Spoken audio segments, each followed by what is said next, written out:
Chapter 51 merman. उस छोटी सी figure को देखते हुए जो उसे उठाकर ले जा रही थी, अलका ने कभी सोचा भी नहीं था कि चैडलाइट एक मेले फाइटर होगी। ये बात उसकी नाजुक और प्यारी सी अपीयरेंस के बिल्कुल उल्टा थी। कौन सोचता कि इतनी सुंदर और क्यूट लड़की अपनी मुट्ठियों से लड़ती होगी। अभी जो पंच मारा था ना, बहुत जबरदस्त था। अलका अचानक बोल पड़ा, सच में? ही। अलका की तारीफ सुनकर चैडलाइट के चेहरे पर हल्की सी मुस्कान आ गई। थोड़ी खुशी साफ झलक रही थी। कुछ देर बाद अलका को महसूस हुआ कि उसकी हालत काफी सुधर चुकी है और अब वो खुद चल सकता है। तो मुझे नीचे उतार दो, लगता है मैं अब खुद चल पाऊंगा, उसने कहा। अलका की बात सुनते ही चैडलाइट रुक गई और धीरे से झुककर उसे नीचे उतार दिया। अलका अभी भी थोड़ा कमजोर लग रहा था, इसलिए चैडलाइट आगे बढ़कर उसे संभालने लगी। अलका ने हाथ हिलाकर मना कर दिया। उसकी टांगें अभी भी थोड़ी कमजोर थीं, लेकिन चलने में कोई दिक्कत नहीं हो रही थी। 2-3 कदम चलते ही वो लगभग नॉर्मल महसूस करने लगा।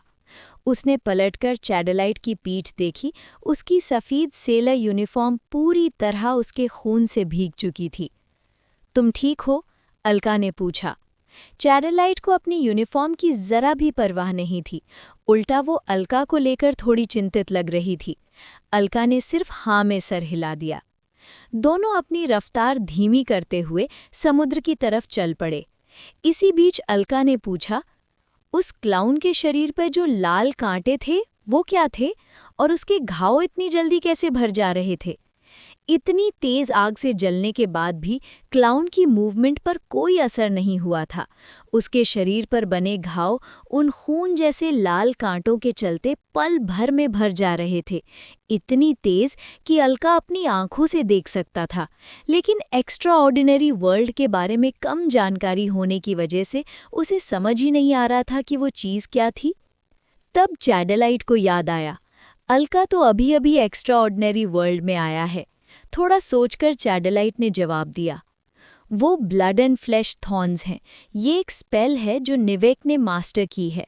इससे उसे जो भी चोट लगती है वो बहुत तेजी से हील हो जाती है और साथ ही उसका शरीर और भी ज्यादा मजबूत हो जाता है। तुमने डैड के रूम में रखी वो 3 किताबें देखी है ना? चैडलाइट ने पूछा। अलका ने हाँ में सर हिला दिया। हाँ, स्पेल्स में एक कॉन्सेप्ट होता है अडैप्टेबिलिटी का, चैडलाइट ने समझाया। आजकल जो ज़्यादातर कॉमन स्पेल्स मिलती हैं वो हमारे पूर्वजों ने कई पीढ़ियों तक सुधार कर बनाई हैं ताकि वो सब के लिए ज़्यादा सूटेबल हो जाएं। अलका के लिए बात और क्लियर करते हुए चैडलाइट ने आगे कहा, जब तुम किसी ट्रेजर को छूते हो तो तुम्हारे शरीर के अंदर का मैजिक पावर एक्टिवेट हो जाता है और उस ट्रेजर के टाइप से थोड़ा बहुत प्रभावित हो जाता है। जैसे अगर तुम फायर टाइप ट्रेजर को छूते हो तो तुम्हारा मैजिक पावर धीरे धीरे फायर की तरफ अलाइन होने लगता है। ऐसे में फायर रिलेटेड स्पेल्स सीखना और यूज़ करना तुम्हारे लिए औरों से ज़्यादा आसान हो जाता है। अलका ध्यान से सुन रहा था। किताबों में इस तरह की डिटेल ज़्यादा नहीं थी। इसका मतलब अगर पॉसिबल हो तो ट्रेजर्स को छूने में भी सोच समझकर डिसीजन लेना चाहिए। वैसे भी आम लोगों के लिए किसी ट्रेजर को छूना ही एक बड़ी बात होती है, सिलेक्ट करना तो दूर की बात है। पर यह परमानेंट नहीं होता, चैडलाइट ने अचानक कहा। आखिरकार एक बार छूने से सिर्फ हल्का सा अलाइनमेंट होता है। अगर बाद में तुम किसी पसंद के ट्रेजर को बार बार छूते हो तो तुम्हारा मैजिक पावर धीरे धीरे उसके साथ पूरी तरह अलाइन हो जाता है। इंसान एनवायरनमेंट के हिसाब से बहुत अडेप्टेबल होता है और मैजिक पावर भी। समझ गया, अलका ने सोचा। इंसान का मैजिक पावर या शायद उसके पाथवेज काफ़ी फ्लेक्सिबल होते हैं और बाहरी चीज़ों से आसानी से प्रभावित हो जाते हैं। इसलिए अपने एक्सपीरियंसेस और नेचर के हिसाब से स्पेल सीखना ज़्यादा बेहतर होता है। हल्की सी नमकीन समुद्री हवा बहते हुए उनके पास से गुजरी। वो लगभग सी साइड पहुँच चुके थे। इसी मौके पर चैडलाइट ने आगे बताया, जैसे निवेक का ब्लड एंड फ्लैश थॉर्न्स है, वो बिल्कुल यूनिवर्सल स्पेल नहीं है। उस जैसी और कोई स्पेल नहीं मिलती। ये बिल्कुल उसकी अपनी है। उसने खुद इसे कॉम्प्रिहेंड किया है। मतलब? अलका ने जिज्ञासा से पूछा। चैडलाइट शांत आवाज में बोली, किताबों में पढ़ा होगा, जब ट्रेजर को छूते हो तो कभी-कभी नई स्पेल कॉम्प्रिहेंड होने का चांस होता है ना? हाँ, जो स्पेल्स खुद कॉम्प्रिहेंड होती हैं वो असल में सिर्फ उसी व्यक्ति के लिए होती हैं। अगर तुम उन्हें किसी और को समझा भी दो तो उनके लिए सीखना बहुत मुश्किल होता है, और मान लो सीख भी लें तो स्पेल का इफ़ेक्ट और पावर काफ़ी कम हो जाता है, जब तक कि तुम उस स्पेल को जानबूझकर मॉडिफाई ना करो, और मॉडिफिकेशन हर किसी के बस की बात नहीं होती। अच्छा, तो ये चक्कर है, अलका ने मन ही मन सोचा। इस नज़रिए से देखें तो जैक असल में काफ़ी ज़्यादा खतरनाक था जितना अलका पहले समझता था। उसे जैक की स्पेल एनालिसिस वाली किताब याद आ गई, जिसमें उसने 3 स्पेल्स के यूनिक मॉडिफिकेशंस और उनके चैनलिंग मटेरियल्स पर भी रिसर्च लिखी थी। ये सोचते हुए अलका ने अपनी बेल्ट पर बंधे क्रिस्टल स्टोन को छू लिया। वो पूरी तरह बुझ चुका था, बिल्कुल एक आम पत्थर जैसा। रेड कार्ड एक्टिवेट करने के बाद उसे बंद ना कर पाने की वजह से उसकी एनर्जी कब की खत्म हो चुकी थी। उसे पहले का क्रॉस ऑफ राइचस फायर याद आया। उसकी ताकत सच में हैरान कर देने वाली थी। इतनी छोटी और पतली कार्ड से इतनी भयंकर शक्ति निकलेगी, ये उसने कभी सोचा भी नहीं था। बस पहुंच ही गए, चैडलाइट ने कहा। वो लोग कोस्ट पर आ गए थे, लेकिन ये कोई पोर्ट एरिया नहीं था। वैसे भी असली पोर्ट्स पर गार्ड होते हैं, वहां शिप लगाना नामुमकिन था। टूट, हु, गर्गल, गर्गल। तब चैडलाइट ने अपने हाथों से मुंह ढककर एक अजीब सी आवाज निकाली। ये आवाज हल्की सी साउंड वेव जैसी थी जो दूर तक फैल गई। कॉल के बाद चैडलाइट ने अलका का कंफ्यूज चेहरा देखकर हंस पड़ी। ये एक ऐसी साउंड वेव है जिसे सांग काका सुन सकता है। वो इस सिग्नल को बहुत दूर से भी पकड़ लेता है। अलका ने हाँ में सर हिला दिया, पर उसके मन में एक सवाल उठ गया। सांग काका कौन है? उसका दिमाग तुरंत चल पड़ा। वांटेड पोस्टर्स के हिसाब से अभी तक एक की मेंबर मिला नहीं था, सिर्फ एक बचा था। तो ये सांग काका ही होगा, स्वॉर्ड फिश मरमैन। अलका के दिल में जबरदस्त क्यूरियोसिटी जाग गई। एक असली नॉन ह्यूमन रेस का मेंबर, मैंने तो अभी अभी किताब में पढ़ा था। तभी दूर समुद्र में एक लहर उठी, बाकी शांत पानी से बिल्कुल अलग। जैसे जैसे वो पास आई, एक नीला फिन पानी को काटता हुआ दिखा। फिर एक फिगर समुद्र से उछलकर बाहर आया, चांदनी के नीचे हवा में चमकता हुआ। उस फिगर को चांदनी में अपना रूप दिखाते हुए चैडलाइट ने बेचैनी से अपना माथा छोड़ दिया, और अलका की मुस्कान भी बिना किसी वजह से अचानक जम सी गई। Chapter 52 return to the ship. समुंदर की सतह से एक मजबूत ह्यूमनॉइड फिगर सीधा आसमान में उछल पड़ा। चांदनी के नीचे उसने एकदम बॉडी बिल्डर पोज बना लिया। वूहू! उसने अजीब सी आवाज में चिल्लाया। डीप सी मसल मैन आ गया। फिर वो सीधा नीचे गिरा और दोनों के सामने खड़ा हो गया, गर्दन थोड़ी सी ऊपर, दोनों हाथ तिरछे उठाए हुए, जैसे अभी स्टेज परफॉर्मेंस खत्म की हो। चांदनी में अब अलका क्लियरली उस नॉन ह्यूमन को देख पाया। वो 3 मीटर से ज्यादा लंबा था, बिल्कुल छोटा जायंट लग रहा था। उसकी स्किन सिल्वर ब्लू थी, इतनी स्मूथ कि चांदनी में मछली के स्केल्स की तरह चमक रही थी। अपर बॉडी नंगी थी और मसल्स इतने परफेक्टली डिफाइंड और सिमेट्रिकल थे जैसे किसी स्कल्प्टर ने बनाए हों। उसकी पीठ, कोहनियों, घुटनों और पैरों पर फिन्स लगे थे, सब पर छोटे छोटे घने स्केल्स। सबसे ज्यादा दिक्कत खींचने वाली चीज थी उसकी पीठ पर लगी बड़ी सी वर्टिकल फिन, जो पूरी स्पाइन के साथ चल रही थी, बिल्कुल सेल फिश की डॉर्सल फिन का बड़ा वर्जन। सर इंसानी था, लेकिन बाल नहीं थे, सिर्फ फिन्स। नाक लंबी, तेज और स्पीयर हेड जैसी। सिल्वर ग्रे आंखें अलका और चिडाइट को घूर कर देख रही थीं। चिडाइट, तुम ट्रेजर वॉल्ट का लोकेशन ढूंढने शोर गई थी ना? फिर उसकी नज़र चिडाइट के कपड़ों के पीछे लगे बड़े ब्लड स्टेन पर पड़ी। तुम इंजर्ड हो? चिडाइट ने तुरंत हाथ हिला दिया। ये मेरा खून नहीं है, अलका का है। उसने अलका की तरफ इशारा किया। फिशमैन आगे बढ़ा और अपनी वेब्ड पाम आगे की। हेलो, मैं हूँ संग काका ब्लूफिन। अलका, अलका रघु, अलका ने जवाब दिया। संग काका ने अलका को ऊपर से नीचे तक देखा, फटे कपड़े, थोड़े से दिखते पुराने जख्म और हल्का सा पीला चेहरा, जैसे सब समझ गया हो। काफी मुश्किल गुजरी लगती है, संग काका बोला। आओ मैं तुम दोनों को शिप तक छोड़ देता हूँ। उसकी 3 मीटर की हाइट और भारी शरीर से जबरदस्त प्रेशर महसूस हो रहा था। बड़े हाथों से उसने अलका और चडाइट को उठा लिया, समुंदर के पास पहुंचते ही उन्हें हवा में उछाला और खुद सीधा पानी में डाइव कर गया। अलका और चडाइट परफेक्टली उसकी पीठ पर लैंड हो गए। पकड़ के बैठो, मैं निकल रहा हूँ, संग काका बोला। अगला ही पल संग काका तीर की तरह आगे बढ़ गया। दोनों तरफ पानी के छपाके उठ रहे थे, लेकिन उन्हें छू भी नहीं रहे थे। चडाइट थोड़ा झुककर आगे लीन हुई, खुद को बैलेंस करते हुए, फिर अलका की तरफ देखा। Not bad Alka. इस वक्त अलका ऐसा लग रहा था जैसे चिपक गया हो संग काका की पीठ पर, बिल्कुल स्टेबल। हाँ, फिर स्पीड बढ़ा देता हूँ, संग काका हंसा। जैसे ही बोला उसकी रफ्तार और तेज हो गई। उसकी डॉर्सल फिन से उठता पानी दोनों तरफ पानी की दीवारें बना रहा था। एक पल के अंदर ही अलका ने दूर समुंदर में मून लाइट से चमकती एक शिप देखी। शिप के पास पहुंचते ही संग काका दोबारा उछला। हवा में उसने एक हाथ से अलका और दूसरी से चडाइट को पकड़ा और सीधा डेक पर उतार दिया। जैसे ही दोनों लैंड हुए, अलका कुछ रिएक्ट करता उससे पहले ही संग काका दोबारा पानी में डाइव कर चुका था और गायब। अलका के थोड़े से स्टन्ड एक्सप्रेशन को देखकर चडाइट हंस पड़ी। कोई बात नहीं, संग काका थोड़ा इम्पेशेंट है नेचर से, आज नाइट वॉच उसकी है। फिर बोली, ऑल राइट, जाओ थोड़ा रेस्ट कर लो। ओके, अलका ने कहा। आज मुझे बचाने के लिए थैंक यू। चडाइट का एक्सप्रेशन सीरियस हो गया।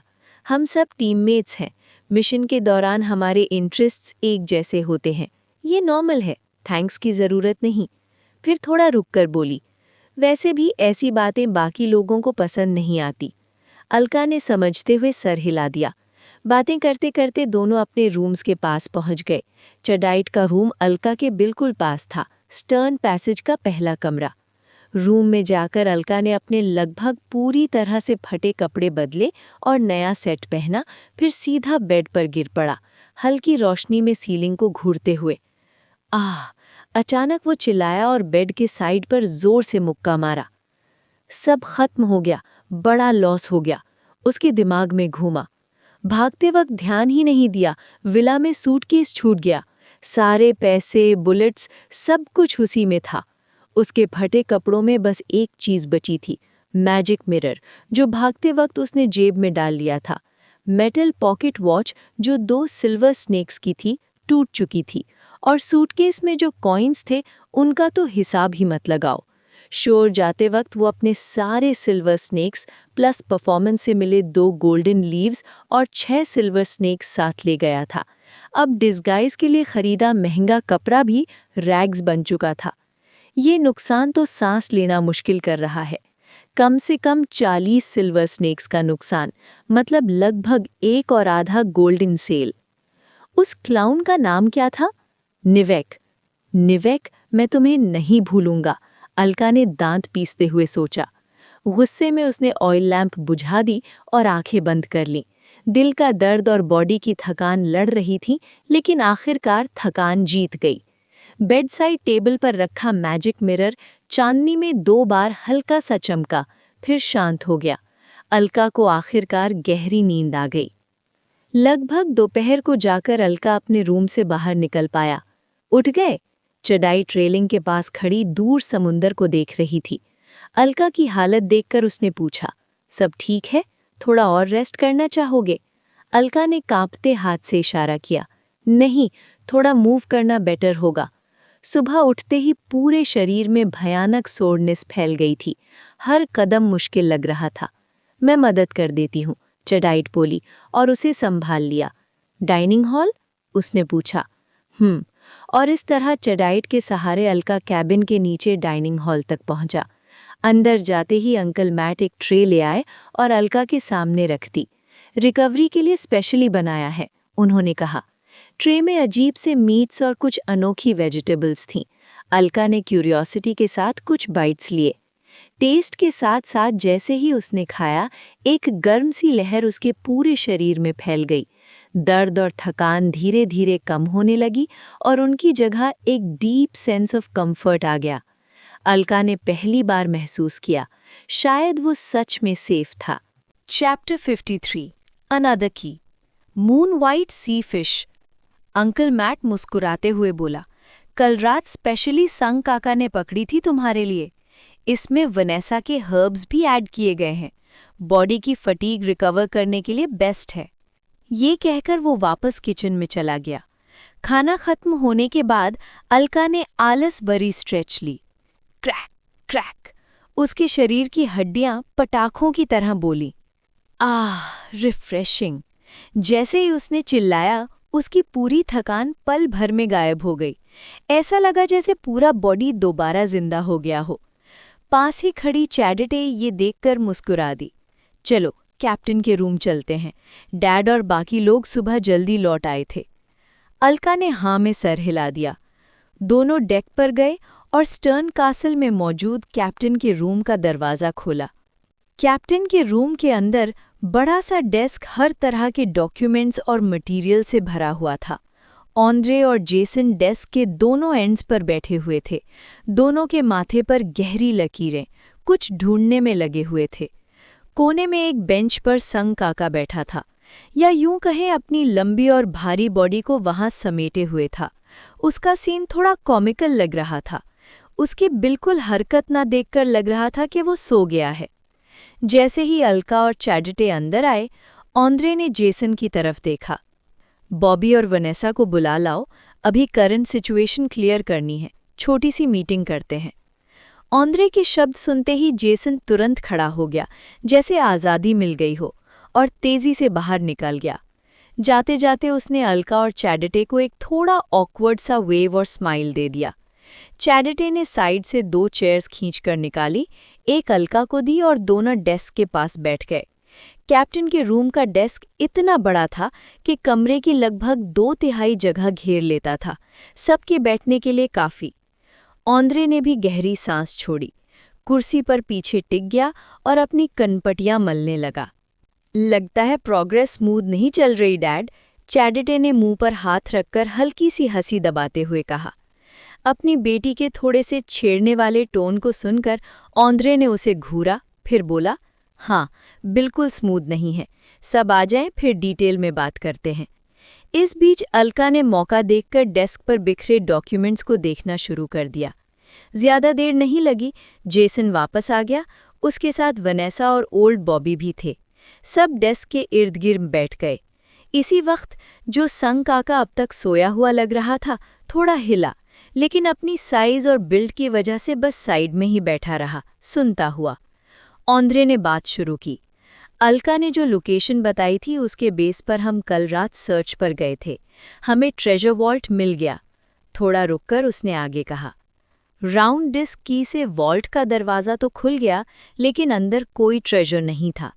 ये सुनते ही जेसन और वनेसा के अलावा सबके चेहरे पर फ्राउन आ गया। ऑन्ड्रे ने राउंड डिस्क की निकालकर केबल पर रख दी। वो एक गोल स्टोन स्लेट थी, जिसके किनारे मेटल से घिरे हुए थे, लगभग एक खुली हुई हथेली जितनी बड़ी। उस पर कुछ कॉम्प्लेक्स पैटर्न्स बने हुए थे और बीच में एक हैंडप्रिंट डिज़ाइन। ट्रेजर वॉल्ट के अंदर एक और लॉक है, ऑन्ड्रे ने कहा, और उसके लिए एक और की चाहिए।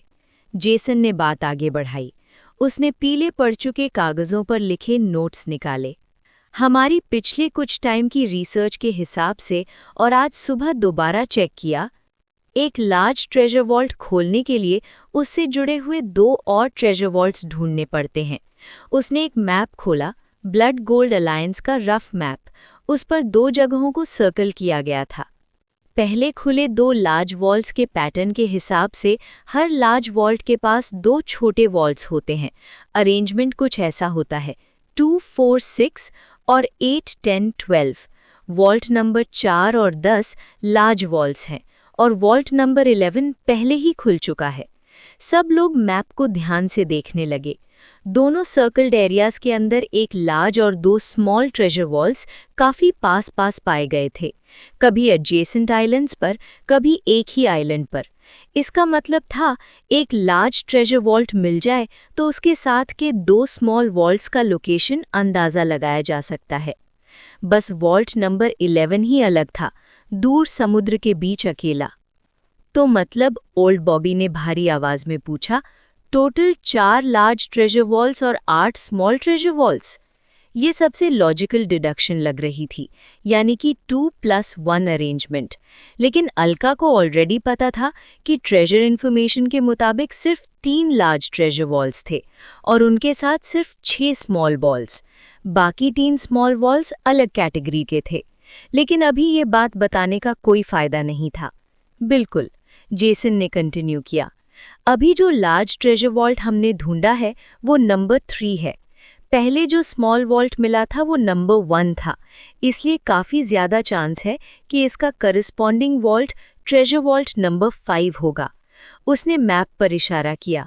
हो सकता है यही इसी आइलैंड पर हो। मेस्टर आइलैंड काफ़ी बड़ा है और आसपास के आइलैंड्स या तो बहुत छोटे हैं या बिल्कुल बेकार, बैरन लैंड्स। जेसन और ऑन्द्रे की एक्सप्लेनेशन सुनने के बाद चैडेटे ने अपनी ठोड़ी पर हाथ टिकाया और थके हुए टोन में बोली, तो मतलब हमें अभी भी एक और स्मॉल ट्रेजर वॉल्ट ढूंढना पड़ेगा। जेसन ने हाँ में सर हिला दिया, फिर अपने हाथ के कागजों को पलटते हुए बोला, ट्रेजर वॉल्ट नंबर 5 का हिंट शायद है माय फेवरेट। सैड ने अपनी ट्रेजर्स जानबूझकर छुपाए थे, इसलिए हर ट्रेजर वॉल्ट के लिए, चाहे बड़ा हो या छोटा, उसने एक हिंट छोड़ी थी। इतना ही नहीं, उसने सबको नंबर भी दिया था ताकि ट्रेजर हंट की डिफिकल्टी थोड़ी कम हो जाए। ये तो बहुत वेग है, ओल्ड बॉबी ने भारी आवाज में कहा। माय फेवरेट का मतलब कुछ भी हो सकता है, कोई पसंदीदा इंसान, कोई चीज, कोई जगह, पॉसिबिलिटीज बहुत ज्यादा हैं। लगता है फिर से जीरो से स्टार्ट करना पड़ेगा, चैडेटे ने अपनी फ्रस्ट्रेशन छुपाए बिना कहा। ट्रेजर वॉल्ट नंबर 1 ढूंढने में उन्हें 1 साल से ज्यादा लग गया था, वो भी रिलेटिवली क्लियर हिंट के साथ। लार्ज ट्रेजर वॉल्ट नंबर 3 को ढूंढने में आधा साल लगा, और वो भी सिर्फ अलका की मदद से। और अब ट्रेजर वॉल्ट नंबर 5, ना कोई क्लियर क्लू, ना आइडिया कि और कितना टाइम लगेगा। कैप्टन के रूम में फैली ग्लूमी साइलेंस को महसूस करते हुए ऑन्द्रे ने अचानक अलका की तरफ देखा। अलका, इस बार तुम्हारा कंट्रीब्यूशन काफी बड़ा रहा, इसे हम एक मेजर कंट्रीब्यूशन मानेंगे। ऑन्द्रे की बात सुनकर अलका ने ऊपर देखा, फिर मुस्कुराकर सर हिला दिया। ऑल राइट, ऑन्द्रे ने बोला, सब लोग अपना मोराल ऊपर रखो, पेशेंस ही की है। ये सुनकर अलका ने सबके थोड़े से फ्रस्ट्रेटेड चेहरों को देखा, फिर उसने अपने सामने पड़े डॉक्यूमेंट्स में से एक उठा लिया और पढ़ना शुरू कर दिया। थोड़ी देर बाद उसने बोला, तो तुम कह रहे हो कि सैड को इंसेक्ट्स में इंटरेस्ट था? अलका की आवाज सुनते ही सब लोग उसकी तरफ देखने लगे। जेसन ने हाँ में सर हिला दिया। हाँ, ये बात मुझे सैड की ऑटोबायोग्राफी में मिली थी, journey through the dark night. उस बुक में उसने इंसेक्ट्स का जिक्र कई बार किया है। ये सुनते ही अलका ने धीरे से सर हिलाया। थोड़ी देर सोचने के बाद बोला, उस केस में शायद मेरे पास थोड़ी सी यूजफुल इन्फॉर्मेशन हो सकती है। उसके शब्द गिरते ही कमरे में मौजूद सब लोगों के चेहरों पर सरप्राइज सा चमक उठा। Chapter 54 Information Provision Extra Update for Alliance Leader Black Eyes 1 out of 5। Andre Alka को घूर कर देख रहा था, फिर धीरे से सर हिलाकर बोला, अपने थॉट्स बताओ। अलका ने भी हाँ में सर हिलाया, थोड़ा सोचा और बोला, मेस्टर आइलैंड के शहर में जब मैं कुछ दिन रुका था, तब मैं वहाँ की कुछ अट्रैक्शंस देखने गया था। वहाँ एक काफ़ी इंटरेस्टिंग जगह है, इंसेक्ट म्यूजियम। ज़्यादा बड़ा नहीं है, लेकिन देखते ही लगता है कि उसकी हिस्ट्री काफ़ी पुरानी है। क्यूरेटर के मुताबिक ये म्यूजियम ओरिजिनली सैड के प्रपोजल पर बना था। आज तक इसे प्रिजर्व किया गया है। बीच बीच में रेनोवेट हुआ, जगह भी बदली, लेकिन बंद कभी नहीं हुआ। उस टाइम मैं सैड के बारे में इन्फॉर्मेशन कलेक्ट कर रहा था, इसलिए ये बात मेरे दिमाग में रह गई। इस पर वनेसा ने तुरंत हाँ में सर हिलाया। हाँ, मुझे भी ऐसी इन्फॉर्मेशन मिली थी, मैंने भी नोट किया था। फिर अलका ने सबकी तरफ देखा और पूछा, क्या तुम लोग जानते हो कि आइलैंड पर प्रेइंग इंसेक्ट वैली भी है? जेसन ने हाँ में सर हिलाया। हाँ, आइलैंड के पिछले हिस्सा में है, मैं वहाँ जा चुका हूँ। अलका को थोड़ा सरप्राइज हुआ। उनकी इन्फॉर्मेशन उसके सोच से काफ़ी ज़्यादा डिटेल्ड थी। बस कमी थी तो एक कनेक्टिंग हिंट की, या शायद सही टाइमिंग की। अलका ने बात आगे बढ़ाई, मैं दूसरे दिन वहाँ गया था और क्यूरेटर से मिला। उसने मुझे वैली के बारे में कुछ ट्रेडिशंस और कहानियाँ बताईं। ये सुनते ही सबने अपनी नज़र जेसन पर डाल दी। जेसन ने थोड़ा ऑकवर्ड सा होते हुए कंधे ऊंचा दिए। मैं तब चुपके से अंदर घुस गया था, बस देखने के लिए। अलका ने कंटिन्यू किया, वैली के बिल्कुल अंदर एक बीटल की मूर्ति खड़ी है, जिसे गोल्डन हॉर्न्ड हैमर कहते हैं। वो हिम्मत और निडरता का सिंबल माना जाता है। क्यूरेटर कहता है, अगर दोपहर के टाइम तेज धूप हो तो कभी-कभी एक गोल्डन हॉर्न्ड हैमर बीटल उड़ते हुए आता है और अपने सिंग से उस मूर्ति को ठोकता है। उस वक्त पूरी वैली में कीड़ों की आवाज़ गूंजने लगती है और साथ ही एक गरज जैसी आवाज़ आती है। बिल्कुल वैसे ही, अलका ने जोर देकर कहा, जैसे पत्थर के स्लैब्स हिल रहे हों। ये सुनते ही सब लोग समझ गए, ये वैली काफ़ी स्ट्रॉन्ग कैंडिडेट थी। यहीं पर ट्रेजर वॉल्ट नंबर 5 छुपा होने का चांस था। गारंटी नहीं थी, लेकिन पॉसिबिलिटी काफ़ी ज़्यादा थी। इसी वक्त जेसन को जैसे कुछ याद आ गया। उसने टेबल पर पड़े डॉक्यूमेंट्स में खोजना शुरू किया और थोड़ी देर बाद एक कागज़ अलका को पकड़ा दिया। ये देखो, क्या ये इमेज उससे मिलती जुलती लगती है? ड्राइंग में एक आर्मर सूट बना हुआ था, बहुत ही एक्सक्विजिट। ये क्लियरली बैटल के लिए नहीं, बल्कि डेकोरेशन के लिए लग रहा था। आर्मर का डिज़ाइन बिल्कुल बीटल के शेल जैसा था और हेलमेट पर 2 उभरे हुए सींग थे, बिल्कुल गोल्डन हॉर्न्ड हैमर जैसे। उन सिंघों के आगे के टिप्स सुनहरे रंग के थे। मीनिंग बिल्कुल क्लियर था। इस आर्मर का नाम फियरलेस है। ये सैड के फेवरेट आर्मर्स में से एक था। अलका ने सर हिलाया। मैंने ओरिजिनल स्पेसिमन देखा है, ये काफ़ी हद तक इससे मैच करता है। अब और कुछ कहने की ज़रूरत नहीं थी, सबके लिए क्लियर था। प्रेइंग इंसेक्ट वैली के नीचे ट्रेजर वॉल्ट नंबर 5 छुपा होने का चांस बहुत ज़्यादा है। सबके चेहरों पर हल्की सी एक्साइटमेंट देखकर अलका ने थोड़ा कोल्ड वाटर डालने का फैसला किया। लेकिन, अलका बोला, गोल्डन हॉर्न्ड हैमर बीटल अब एक्सटिंक्ट हो चुका है, पिछले 20 सालों से। ये सुनते ही सबके चेहरे जम गए। पर, अलका ने फिर कहा, सबकी अटेंशन तुरंत वापस उस पर आ गई। मैं जानता हूं कि एक और आइलैंड है जहां ये इंसेक्ट अभी भी मिलता है। आह! चैडाइट ने अचानक हाथ बढ़ाया और अलका की गर्दन को हल्की सी पिंच करके हिला दिया।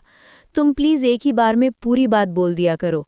सबके स्टर्न ग्लेयर्स देखकर अलका ने ऑकवर्ड सी स्माइल दे दी। आंद्रे ने शांत आवाज में पूछा, उस आइलैंड का नाम क्या है? क्यूरेटर के पास एक एटलस था, उसके हिसाब से ये इंसेक्ट ओरिजिनली एंटीफॉस सेंट आर्मर आइलैंड पर मिलता था। Holy Armour Island, holy Armour Island. चैडाइट ने खुद से बुनते हुए मैप निकाला और देखना शुरू किया। थोड़ी देर बाद उसने ऊपर लेफ्ट साइड पर ब्लड गोल्ड अलायंस के बाहर एक जगह पर उंगली रखी। याद के हिसाब से यहीं होना चाहिए। अलका ने झुककर देखा। जहां चैडाइट ने इशारा किया था, वहां लिखा था, holy mother church. Treasure count, white, few, blue, few. Area difficulty, safe. Area introduction, none. सच कहूं तो अलका का वहां जाने का बिल्कुल मन नहीं था। ट्रेजर ऑलमोस्ट ना के बराबर थे। लेकिन डिफ़िकल्टी रेटिंग, ये तो उसने अब तक की सबसे ईजी देखी थी।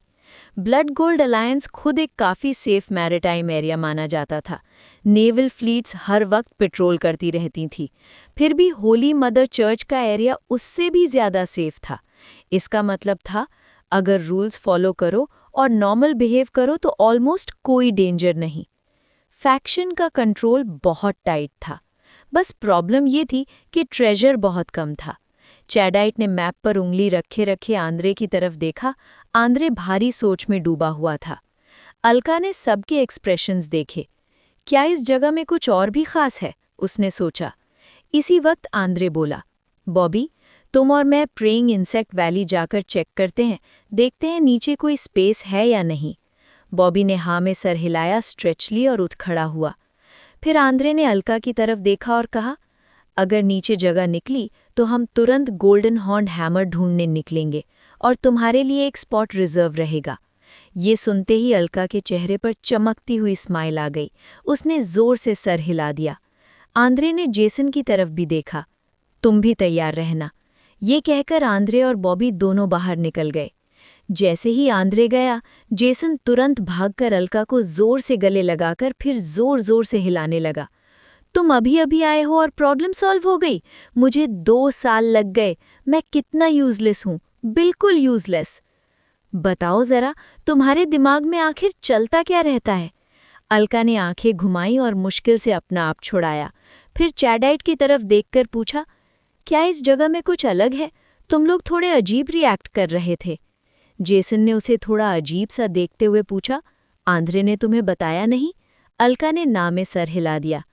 चैडाइट ने सीधा बोला, बाहर से हम एक प्राइवेट ट्रेजर हंटिंग टीम लगते हैं, लेकिन असल में हम होली मदर चर्च के अंडर काम करने वाली ट्रेजर हंटिंग टीम है। ओह, तो हमें एक ऑफिशियल फैक्शन का बैकिंग है। ये सुनकर अलका को थोड़ी तसल्ली मिली। जेसन ने भी ऐड किया, इस बार शायद हम दोनों को चर्च को टच करने का मौका मिल जाए। जेसन के शब्द सुनते ही अलका का दिल जोर से धड़क उठा। इतनी जल्दी? हाँ, अगर आंद्रे और उसकी टीम एक ऑफिशियल फोर्स है तो पाकर का मुझे रेकमेंड करना बिल्कुल लॉजिकल था। ऑफिशियल फोर्स, तो क्या इनके पास उस चीज़ के चैनल्स भी हैं? अलका के दिल में ठंडी सी लहर दौड़ गई। उसने खुद को याद दिलाया, शांत रहना होगा। चैप्टर 55 आइलैंड से रवांगी। Alliance leader bonus 2 of 5। ज्यादा देर नहीं हुई थी जब आंद्रे और बॉबी वापस शिप पर आ गए। चेक कर लिया? ओल्ड बॉबी ने ग्रुप की तरफ देखते हुए कहा। नीचे सच में हिडन स्पेस है। लगता है वही ट्रेजर वोल्ट नंबर 5 है। आंद्रे ने अलका की तरफ देखा और बोला, लगता है पार्कर सही था, तुम में वाकई टैलेंट है। ट्रायल के टाइम मैंने तुम्हें अंडर एस्टिमेट कर लिया था। फिर उसने अलका और जेसन की तरफ उंगली से इशारा किया, तुम दोनों तैयारी करो। इस वॉयज में पहले तुम्हें टच का एक्सपीरियंस करवाएंगे, फिर हम होली आर्मर आइलैंड की तरफ बढ़ेंगे। अलका और जेसन के चेहरों पर एक्साइटमेंट क्लियरली दिख रही थी। ये देखकर आंद्रे थोड़ा सा भौहें सिकोड़ गया। ये सफ़र आधे महीने से ज़्यादा का हो सकता है। इस दौरान चैडाइट और वनेसा तुम दोनों को टच के लिए प्रिपेयर करेंगे। ये सुनते ही पास खड़ा चैडाइट अलका को घूरकर हल्का सा मुस्कुराया। वनेसा ने भी अपना हाथ गाल पर रखते हुए टीजिंग सी स्माइल दे दी। उस एक्सप्रेशन को देखकर अलका के मन में सिर्फ एक थॉट आया, ये शायद अच्छी चीज़ नहीं है। ऑलराइट, आंद्रे ने ज़ोर से हुक्म दिया, पर्दे चढ़ा दो, हम रवाना हो रहे हैं। आंद्रे के ऑर्डर के साथ ही जो सेल्स बंद थे वो क्रीक की आवाज़ के साथ खुद ब खुद खुल गए। सी फिस्ट धीरे धीरे अपना रुख बदलकर दूर हराइजन की तरफ बढ़ने लगी। इस मूवमेंट को आइलैंड पर मौजूद कुछ लोगों ने भी नोटिस कर लिया था, जो छुपकर उनकी हरकतों पर नज़र रखे हुए थे। तुम्हें कहना है आंद्रे और उसकी टीम निकल आई? एक गंजा आदमी बोला, जिसके सर पर वाइड माउथ शार्क का टैटू बना हुआ था। ये वेल्ट था, biting shark treasure hunting team का लीडर। उसके सामने खड़ा एक बिल्कुल नॉर्मल सा एडल्ट आदमी सर हिलाकर बोला, हाँ, हमारे लोगों ने शोर से अपनी आंखों से देखा, सीफिस्ट माइस्टर आइलैंड के वाटर से निकल चुकी है। क्या तुमने फॉलो करने के लिए शिप भेजी? भेजी थी, पर उन्होंने सीधा रूट लिया, ना घूमने का इरादा न वापस मुड़ने का। ये सुनकर वेल्ट ने भौहें चढ़ा ली। उसका भारी भरकम फ्लैशी चेहरा और भी डरावना लगने लगा। आंद्रे का ऐसे अचानक निकल जाना उसे समझ नहीं आ रहा था। दोनों टीम्स का कभी ज्यादा सामना नहीं हुआ था, लेकिन इस रीजन में दोनों का नाम मशहूर था। रूमर्स के थ्रू एक दूसरे के तरीकों का अंदाज़ा ज़रूर था।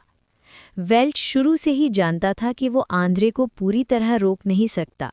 उसका मकसद सिर्फ इतना था कि उन्हें थोड़ा ऑब्स्ट्रक्ट करे, ताकि अपनी टीम के लिए वक्त और मौके बना सके। आखिर आंद्रे की टीम 1 साल से ज़्यादा इस आइलैंड पर थी, और उससे पहले की प्रेपरेशन अलग। सैड ट्रेजर वॉल्ट के बारे में उनकी जानकारी वेल्ट की टीम से काफ़ी गहरी थी। वेल्ट के पास तो बस सरफेस लेवल इन्फो ही थी। ठीक है, समझ गया, वेल्ट ने ठंडे टोन में कहा, तुम जा सकते हो। वो आदमी सर हिलाकर चुपचाप वापस चला गया। थोड़ी ही देर में तेज और साफ फुटस्टेप्स की आवाज़ ने वेल्ट के ख्यालों को तोड़ दिया। उसने ऊपर देखा, निवेक खड़ा था, क्लाउन कॉस्ट्यूम में। उसके बॉडी के ज़्यादा बर्न्स ठीक हो चुके थे, बस चेहरे के एक कोने पर एक स्कार रह गया था, जैसे जानबूझकर छोड़ा हो। कैसा रहा निवेक? वेल्ट ने मजाक उड़ाते हुए पूछा। वो प्रे जो तुम्हारे हाथ से निकल गया था, आइलैंड पर क्या करता रहा? निवेक का चेहरा थोड़ा सा सख्त था, पर उसने धीमी आवाज़ में जवाब दिया। उसने एक हॉन्टेड विला रेंट की और शहर में टूरिस्ट की तरह घूमता रहा। Haunted villa? चेक किया, कुछ भी अनयूजुअल नहीं मिला। हाँ, ये हो सकता है कि उसने कुछ ट्रेसेस मिटा दिए हों। इसके अलावा कुछ और स्पेशल? वो प्रेइंग इंसेक्ट वैली गया था। वो जगह क्या है? वेल्ट ने पूछा। आखिर वो लोग सिर्फ एक हफ्ते के आसपास ही आइलैंड पर थे और हर जगह से वाकिफ नहीं थे। निवेक ने एक्सप्लेन किया। आइलैंड की प्रिमिटिव फेथ से जुड़ी जगह है। वहाँ लोग उड़ने वाले इंसेक्ट्स के थ्रू अपनी विशेज़ अपने गॉड तक पहुँचाते हैं। वो डैम ब्रैट वहाँ गया था। अलका ने आइलैंड पर फेक आइडेंटिटी यूज़ की थी और उस आइडेंटिटी के मूवमेंट स्पेशली छिपाए भी नहीं थे। इसलिए पिछले कुछ दिनों में उसने कहाँ-कहाँ जाकर क्या-क्या किया, सब इन्वेस्टिगेट हो चुका था। वेल्ट ने अपनी थोड़ी सी दाढ़ी पर हाथ फेरा, गहरी सोच में डूब गया। ये बंदा शायद आंद्रे की शिप का अप्रेंटिस है। आंद्रे की टीम के पास हमसे ज़्यादा सॉलिड इन्फॉर्मेशन है। वारंट के बावजूद अकेला शहर में रुकना और फिर उस स्पेसिफिक जगह पर जाना, उस वैली में कुछ तो ज़रूर है। चलो, हम भी देखते हैं इस वैली के अंदर क्या राज छिपा है। निवेक ने एग्जैजरेटेड श्रग किया, बेचारा सा एक्सप्रेशन बनाया और अपने लीडर के पीछे चल दिया। सी फिस्ट के डेक पर अलका आराम से रेलिंग से टेक लगाकर खड़ा था। ठंडी समुद्री हवा और सामने फैला हुआ एंडलेस ओशन, बिल्कुल एक जैसा, कहीं तक बदलता हुआ नहीं। इतनी बड़ी 3 मास्ट शिप और सिर्फ 12 लोग, कितनी छोटी क्रू है, अलका ने मन ही मन सोचा। डेक लगभग खाली था, सिर्फ ऊपर क्रोज नेस्ट में एक जूनियर मेंबर वॉच पर था। तभी पीछे से फुटस्टेप्स सुनाई दिए। अलका ने मुड़कर देखा, ओल्ड बॉबी नीचे से ऊपर आ रहा था, हाथ में टूल बॉक्स लिए। उसके साथ 2 यंग ट्विन्स थे, दूसरे 2 जूनियर मेंबर्स, दोनों बॉबी के असिस्टेंट्स और अप्रेंटिस। अलका को देखकर ओल्ड बॉबी ने हाथ हिलाकर बुलाया। जब अलका पास आया तो बॉबी बोला, मैं शिप के स्पेल्स और कुछ इक्विपमेंट की मेंटेनेंस करने जा रहा हूँ, साथ चलेगा? स्पेल्स के बारे में थोड़ा नॉलेज भी समझा दूंगा। क्रू के कोर मेंबर्स जानते थे कि अलका का एक्स्ट्रॉर्डनरी वर्ल्ड के बारे में अंडरस्टैंडिंग अभी काफ़ी सुपरफिशियल है, इसलिए वो उसे अक्सर अपने डेली कामों में साथ ले लेते थे ताकि सिखाया जा सके। बिल्कुल, अगर आपको कोई प्रॉब्लम नहीं हो, अलका ने तुरंत कहा। बॉबी ने सर हिलाया और उसे साथ चलने का इशारा किया। वो दोनों शिप के बीच में खड़े उस बड़े मास्ट के पास आए। बॉबी ने अपने राइट हैंड उठाया और इंडेक्स और मिडिल फिंगर मास्ट पर रखी। उसकी उंगलियों से हल्की सी डल येलो रोशनी निकलने लगी। जैसे ही उसने मास्ट को छुआ, हवा में लाइट ब्लू रंग के अजीब से पैटर्न्स उभर आए, लंबे, घने, एक दूसरे में उलझते और वीव होते हुए। टच के बाद हर इंसान की मैजिक पावर का कलर थोड़ा डिफरेंट होता है, लेकिन normally external magic power light blue ही दिखती है। तुमने अभी तक टच नहीं लिया है, इसलिए तुम शायद अपने आसपास की मैजिक पावर या कुछ सटल फिनोमेना नहीं देख पाओगे, पर क्योंकि तुम मैजिक इक्विपमेंट हैंडल कर चुके हो, तुम्हारे बॉडी के अंदर वाली मैजिक पावर में थोड़ी सी एक्टिविटी आ चुकी है। इसी वजह से तुम कुछ ऑब्वियस मैजिकल रेडियंस देख सकते हो। उसके पीछे ट्विन अप्रेंटिस भी काम में लग चुके थे। अलका चुपचाप सब देख रहा था। उसके लिए ये सब एक नई दुनिया का दरवाज़ा खुलने जैसा था। Chapter 56 devil training. Come on little brother, bed पर लेट जाओ। वनेसा ने अपनी हल्की वायलेट आंखों को झपकाया, अलका को मुस्कुराते हुए देखते हुए। साइड में खड़ा अलका इस निकनेम पर बस बेचारी सी सांस छोड़ सका। उसने गर्दन घुमाकर शिप की फिजिशियन की तरफ देखा। उनकी पहली मुलाकात तब हुई थी जब उसका पीछा किया जा रहा था। उस वक्त वनेसा ने घूंघट पहना हुआ था, सिर्फ आंखें ही दिख रही थीं। अब अलका ने उसे ध्यान से देखा। एक मैच्योर और थोड़ी सी सेडक्टिव शक्ल वाली औरत, हल्की वायलेट रंग की आंखें और होठों के नीचे फेयर स्किन पर एक छोटा सा काला तिल, जो उसकी अल्योरिंग ऑरा को और भी उभार रहा था। उसकी लाजवाब फिगर अब वाइट कोट में ढकी हुई थी, लेकिन फिर भी कपड़ों के बावजूद उसकी बस्ट की कर्व्स छुप नहीं रही थी। मुझे लगता है तुम्हें एक और नाम चाहिए। अलका कैसा रहेगा, या फिर लिटिल अलका? मुझे कोई प्रॉब्लम नहीं। जब से मिले थे अलका को हमेशा लगता था कि इस औरत को उससे कोई पर्सनल दुश्मनी है, पर अपने पास्ट एक्शंस याद करके उसके पास बस चुप रहने के अलावा कोई ऑप्शन नहीं था। मुझे क्या पता था तब ये अपनी ही साइड की है, उसने मन ही मन सोचा। औरत लोग भी ना। ओ, लिटिल ब्रदर नहीं पसंद? मतलब आप अडल्ट बन गए हो? वनेसा हल्की सी खनकदार हंसी हंसी और अलका के सीने पर उंगली से टैप किया। चलो लिटिल ब्रदर, जल्दी करो, कपड़े उतारो और बेड पर लेट जाओ। अलका ने फिर से गहरी सांस ली, पीछे हटा और अपनी कॉटन शॉर्ट शर्ट उतार दी। उसका अपर बॉडी सामने आ गया। वो पास के वुडन बेड पर लेट गया, वनेसा की बिल्कुल बिना झिझक वाली नज़रों को महसूस करते हुए। थोड़े पतले हो पता है, वनेसा ने टिप्पणी की। प्रॉपर ट्रेनिंग चाहिए तुम्हें, जेसन भी तुमसे ज़्यादा स्ट्रांग दिखता है। ये सुनते ही पास वाले बेड पर लेटा जेसन गर्दन घुमाकर अलका की तरफ ग्रिन करने लगा। त्स। अलका ने जीभ से क्लिक की आवाज़ निकाली, जेसन को इग्नोर करते हुए। रेडी हो जाओ, अब आता है, वनेसा ने कहा। उसने हाथ हिलाए और उनसे हल्की हरा रंग के धागे जैसे थ्रेड्स निकल आए। एक हाथ के थ्रेड्स अलका की तरफ बढ़े और दूसरे हाथ के थ्रेड्स जेसन की तरफ। उनके सिरे अचानक तीखे हो गए, बिल्कुल सुई जैसे। एक के बाद एक वो उनके शरीरों में घुस गए। अलका की भौएं हल्की सी सिकुड़ गईं। दर्द नहीं था, बस एक अजीब सी खुजली और डिस्कम्फर्ट। थ्रेड्स के साथ साथ एक हल्की हरा ग्लो उनके शरीरों में बहने लगा। उन्हें महसूस हुआ जैसे कुछ ठंडा सा उनके अंदर जा रहा हो। फिर अलका के पोर से एक पतली ट्रांसपेरेंट हरा लिक्विड निकलकर उसके अपर बॉडी को धीरे धीरे कवर करने लगा। ये कंट्रोल्ड थ्रेड्स असल में वनेसा की स्पेशलिटी थी, एक highly adaptable spell, silk warp. इस स्पेल का जनरल काम था चीज़ों को थ्रेड्स में ट्विस्ट करके कंट्रोल करना। वनेसा ने पहले ही थोड़ा एक्सप्लेन किया था, पर अलका को डिटेल ज़्यादा समझ नहीं आई। ये स्पेल उसने खुद डेवलप नहीं की थी, बल्कि अपने प्रेडिसेसर्स से इम्प्रूव की थी, और इसकी लर्निंग कर्व काफ़ी हाई थी। बॉबी भी यूज़ कर सकता है, अलका को याद आया, पर वनेसा के कंपैरिजन में वो बिल्कुल बच्चा लगता था। कुछ ही देर में वो ट्रांसपेरेंट ग्रीन लिक्विड उनके शरीरों से गायब हो गया। वनेसा ने थ्रेड्स हटा दिए, ताली बजाई और बोली, बस हो गया। ये सुनते ही दोनों उठकर फिर से कपड़े पहन लिए। जो हो रहा था वही था जिसका जिक्र ऑन्ड्रे ने पहले किया था। चैडाइट और वनेसा उन्हें आने वाले टच के लिए प्रिपेयर कर रहे थे, और ये सिर्फ शुरुआत थी। दोनों मेडिकल बे से निकलकर डेक पर आ गए। चैडाइट शिप के एज के पास बैठी थी, पैर नीचे हवा में लटकते हुए हल्की सी झूल रहे थे। उसने मुड़कर उन्हें देखा, मुस्कुराई और बोली, हो गया? अच्छा, अब मेरी बारी है तुम दोनों को ट्रेन करने की।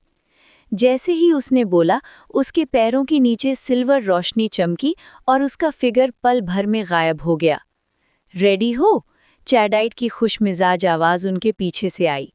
रुको, रुको, जेसन ने चिल्लाया, दिल में एक बुरा सा एहसास आते ही। पर उसके शब्द पूरे भी नहीं हुए थे कि चैडाइट का राइट लेग सिल्वर रोशनी से चमकता हुआ घूमकर सीधे उसकी पीठ पर लगा। आह! जेसन कैनन बॉल की तरह शिप से उड़ते हुए समंदर में जा गिरा। ये देखकर अलका ने एक पल भी नहीं सोचा। वो आगे रोल हुआ, 2 कदम लिए और खुद भी शिप से कूद गया। उसकी आवाज़ पीछे गूंजी, मुझे मदद की ज़रूरत नहीं, मैं खुद संभाल लूँगा। और फिर छप पाड़ा। अलका के रिएक्शन को देखकर चैडाइट मुस्कुराई। 2 छोटी-छोटी जंप्स में वो रेलिंग पर आ खड़ी हुई और नीचे देखा। तुम्हारा टास्क सिंपल है, समंदर में स्विम करो और शिप के साथ पेस बनाए रखो। जब डूबने वाले होगे तब मैं आकर बचाऊंगी।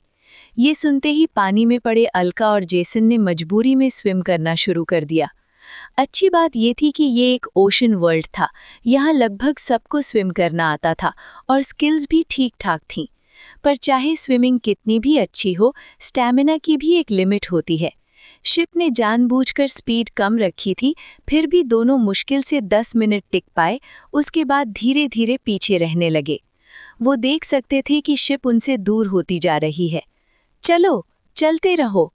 चैडाइट अब शिप के पिछले हिस्से स्टर्न पर थी, हाथ हिला हिलाकर उछलते चीयर कर रही थी, पर उसकी आवाज में जो मजाक और मजा था वो साफ दिख रहा था। उसे ये सब देखकर काफी मजा आ रहा था। मुझे थोड़ा गरम लग रहा है, अलका ने जेसन से चिल्लाकर कहा। मुझे भी। दोनों को लगा जैसे उनके शरीर का टेम्परेचर बढ़ रहा हो और उसके बाद एक नई एनर्जी उनके अंदर भर गई। उन्होंने स्पीड बढ़ा दी, नए जोश के साथ आगे बढ़ने लगे। शिप को पकड़ नहीं पाए, पर कम से कम दूर से नजर में रख पा रहे थे। फाइनली, और आधा घंटा बीत गया। गर्मी का एहसास धीरे धीरे खत्म हो गया। उसकी जगह बेहद थकान ने उन्हें घेर लिया। हाथ पैर झटकने लगे। आगे स्विम करना तो दूर, अब तो पानी पर टिक के रहना भी मुश्किल हो गया। जिंदा रहने की इंस्टिंक्ट ने उन्हें पानी की सतह पर बेचैनी से हाथ पैर मारने पर मजबूर कर दिया। अलका की उंगली में पहनी रिंग से ठंडी सेंसेशन उसके दिमाग में बहने लगी, उसके नर्व्स को स्टिम्युलेट कर रही थी। ये उसे शांत रहने पर मजबूर कर रही थी, चाहे मौत बिल्कुल पास हो। उसका दिमाग शांत था, पर बॉडी पर उसका कंट्रोल बिल्कुल नहीं था। लहरें उसे इधर-उधर घुमाने लगीं। सांस लेना मुश्किल हो गया। जिंदा रहने की चाहत और मौत का डर दोनों टकरा गए। उसका कंपोजर टूट गया। पैनिक फिर से चढ़ाया। जेसन तो काफी पहले ही होश खो चुका था और लहरों के नीचे डूब गया था। अचानक जब अलका अंधेरी गहराइयों में डूब रहा था, उसे महसूस हुआ जैसे किसी ने उसे ऊपर उठा लिया हो। बस यूं ही, पल भर में वो और जेसन दोनों पानी से बाहर खींच लिए गए। संग काका ने दोनों को पकड़ रखा था, घसीटकर डेक पर डाल दिया। खास खास गुरगल। जेसन घुटनों के बल गिर पड़ा, जोर जोर से खांसते हुए और समंदरी पानी उल्टी करते हुए। अलका की हालत थोड़ी बेहतर थी, उसने बिल्कुल आखिरी पल तक सांस रोके रखी थी। हैं, चैडाइट उनके पास बैठते हुए बोली, पैर समेटकर उनकी हालत पर हंसते हुए। थोड़ा ब्रेक ले लो, शाम को फिर से शुरू करेंगे।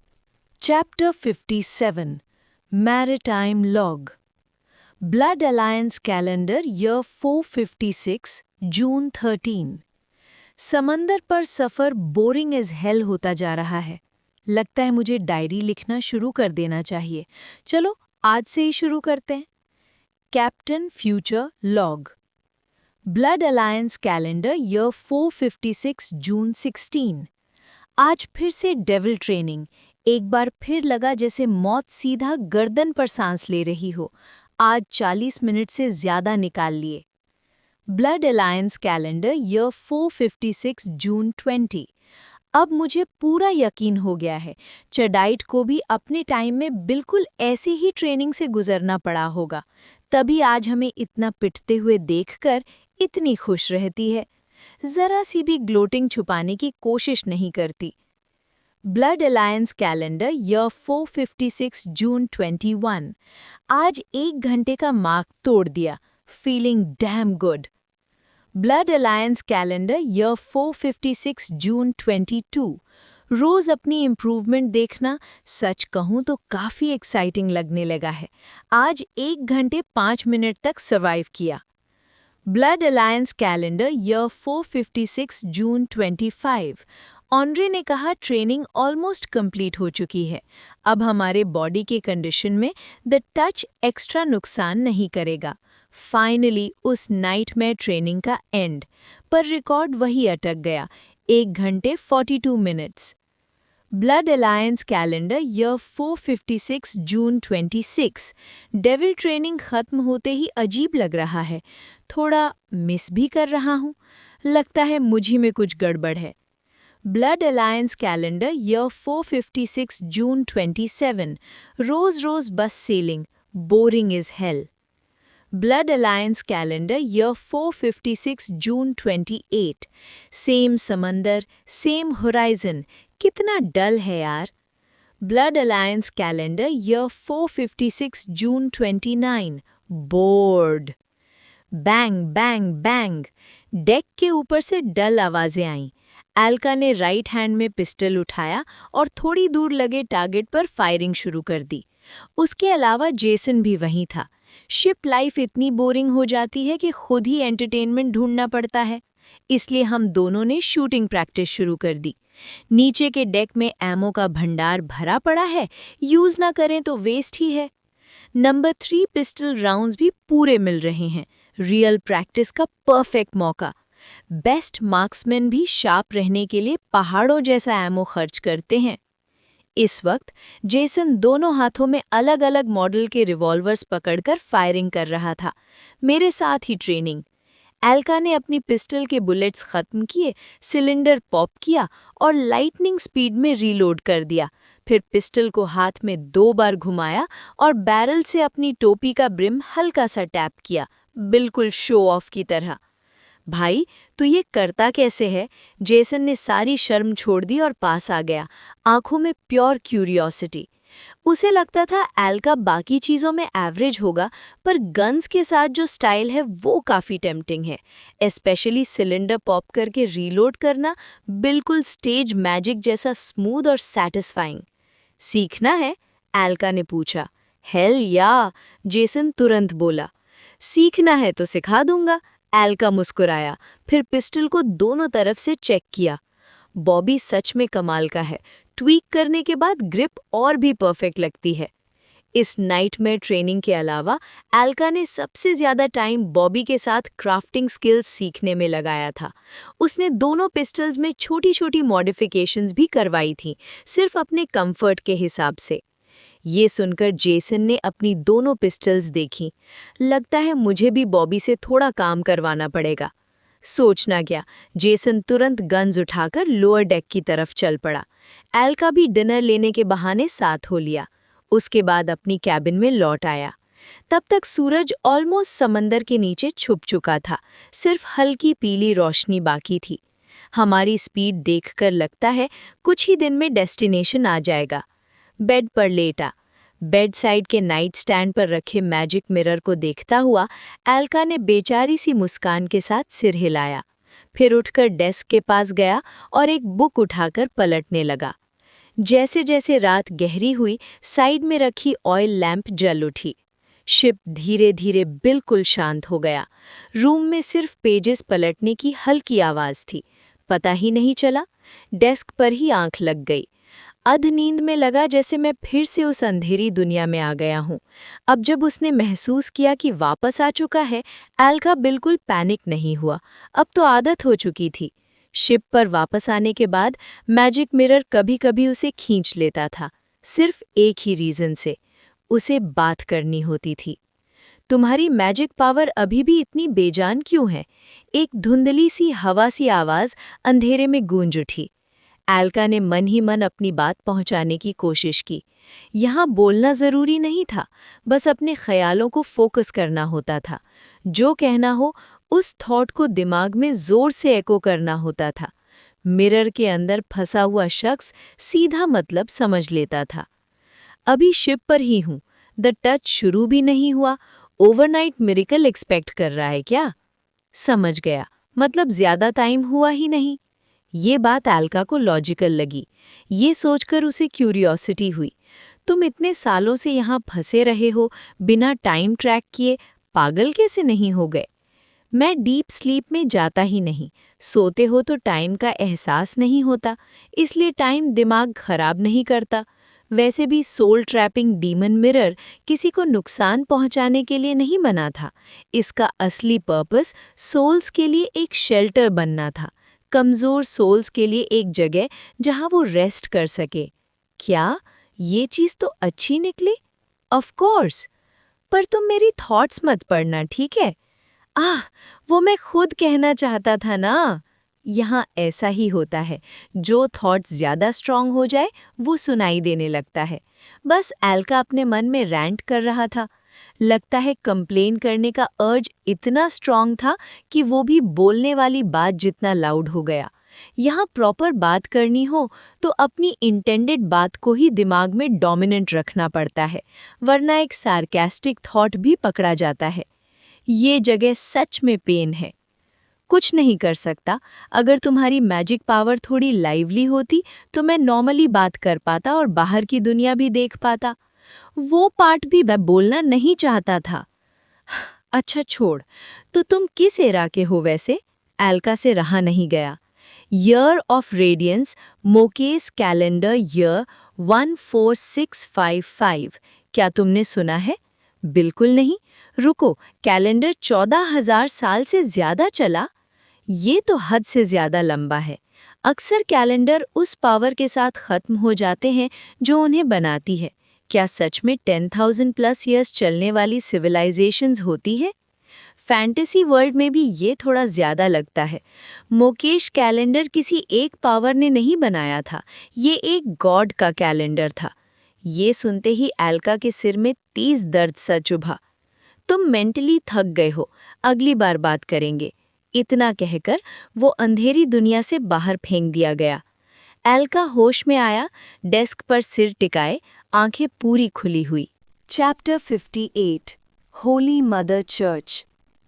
शिप धीरे धीरे होली मदर चर्च के वाटर्स में एंटर हुई। पूरा सी रीजन होली मदर चर्च के कंट्रोल में था, लेकिन ब्लड गोल्ड अलायंस के कंपैरिजन में काफ़ी छोटा, लगभग उसका 1/4 हिस्सा। इस इन्फ्लुएंस के अंदर आने वाले सारे आइलैंड्स होली मदर को पूजते थे। थोड़ा अजीब है, अल्का ने सोचा। Treasure hunting team technically Holi mother church के अंडर का ग्रुप है, फिर भी किसी ने मुझे उनकी फेथ फॉलो करने के लिए फोर्स क्यों नहीं किया? लॉजिक के हिसाब से तो शिप पर जो लोग आए होंगे सब होली मदर के फॉलोअर्स होंगे। ब्लड गोल्ड अलायंस के अंदर भी होली मदर की काफ़ी चर्चेस थे, जैसे तुलान आइलैंड जहां अल्का पहली बार गया था, वहां भी होली मदर का चर्च था। ब्लड गोल्ड अलायंस ने कभी होली मदर की वर्शिप बैन नहीं की। इसका मतलब था कि इस फेथ को कम से कम पॉजिटिवली ही देखा जाता है। अल्का शिप के रेलिंग के पास खड़ा होकर पास के एक छोटे से आइलैंड को देख रहा था।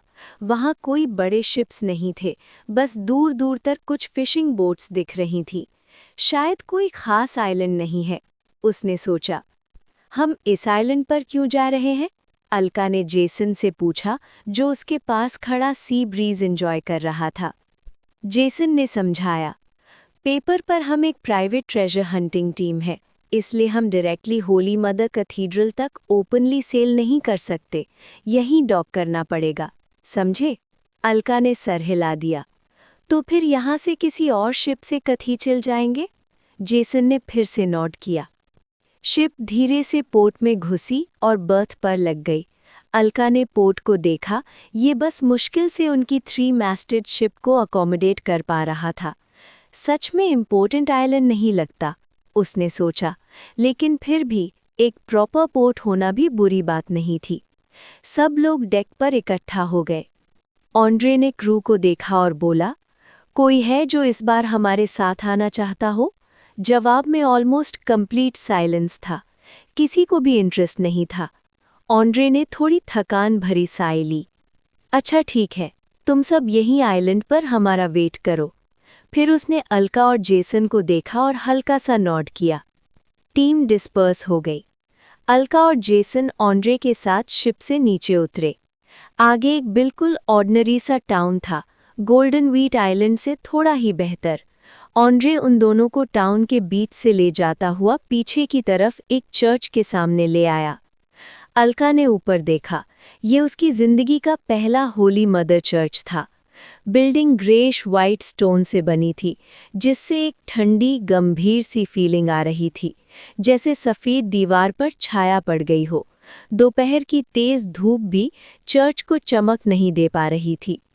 चर्च का डोम पतला, आर्च्ड और पॉइंटेड था, जिसमें घने पैटर्न्स और फाइनली कार्व्ड स्टैचूज बने थे। दीवारों पर फूलों, पौधों और गेहूं के गुच्छों की कार्विंग्स थीं। तीनों सीधा अंदर चले गए।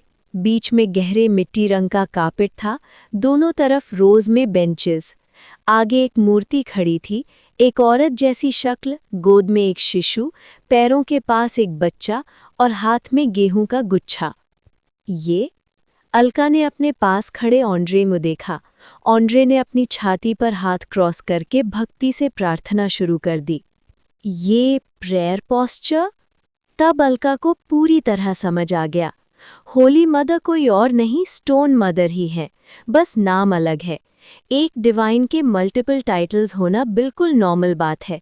ये उनकी शक्ति की विस्तृत रेंज को दिखाता है। ये सोचकर अलका ने भी अपने हाथ छाती पर क्रॉस कर लिए और प्रार्थना शुरू कर दी। अगर ऐसा है तो होम आइलैंड, जो स्टोन मदर के ब्लेसिंग से प्रोटेक्टेड है, वो तो एक तरह से लैंड ऑफ डिवाइन ग्रेस ही हुआ। इसलिए किसी ने मुझे प्रोसेलिटाइज करने की कोशिश नहीं की। मैं तो पहले से ही सबसे बड़े बिलीवर्स के घर से आता हूँ, बर्थ से ही ऑफिशियली रिकग्नाइज्ड मेंबर था। अलका ने बिल्कुल निश्चिंत मन से प्रार्थना की। वो एक असली डिवाइन है, और जब मैं उनकी प्रोटेक्शन के नीचे पैदा हुआ हूँ तो उन पर विश्वास करना नुकसान का सौदा तो नहीं। फेथ तो वैसे भी मेरे अंदर बसा हुआ है। प्रार्थना के बाद एक बुजुर्ग प्रीस्ट उनके पास आए। उन्होंने ब्राउनिश येलो रोब पहनी थी, जिसमें गेहूं के पैटर्न्स बने थे। उन्होंने ऑन्ड्रे के सामने हाथ क्रॉस किए। दोनों ने एक दूसरे को नॉड किया। ऑन्ड्रे, तुम्हारा मैसेज मिल गया है। 1 घंटे में शिप आ जाएगी। हिडन पोर्ट पर जाओ और तैयारी करो। फिर उनकी नज़र अलका और जेसन पर पड़ी। जेसन को देखकर वो हल्की सी मुस्कान के साथ नॉड कर गए, लेकिन जैसे ही उन्होंने अलका को देखा, वो अपने आप को रोक नहीं पाए।